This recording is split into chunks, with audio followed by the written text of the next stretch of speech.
Las Gorras Blancas, which is Spanish for the Whitecaps, was a social movement of land grant heirs in the late 1880s, early 1890s that organized in defense of their common property claims to land on the Las Vegas land grant in San Miguel County in New Mexico. It really became the forerunner of what in the 20th century was the Ku Klux Klan.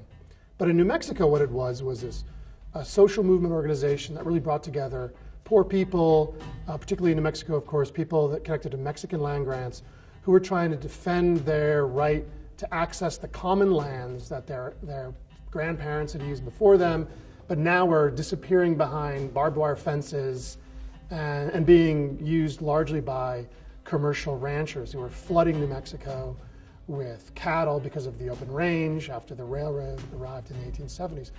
In most histories, and particularly the accounts at the time when the New Mexico government was trying to investigate the rise of Las Gorras Blancas and figure out who these people were, because they were clandestine. No one admitted they were a member of Las Gorras Blancas, because Las Gorras Blancas was cutting fences and burning down barns of elites and wealthy ranchers and shutting down the railroad.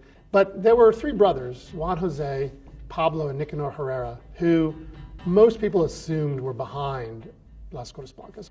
By 1890, there are no more fences at all on what was formerly the Las Vegas land grant.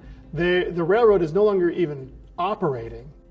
They were one of the few Spanish-speaking social movements that emerged and really put a halt to what was seen by, I think, a lot of historians today as this almost inexorable transformation of New Mexico from subsistence to commercial. The actions of Las Gorras Blancas didn't undo the property claims that had been made in the 1880s, late 1880s.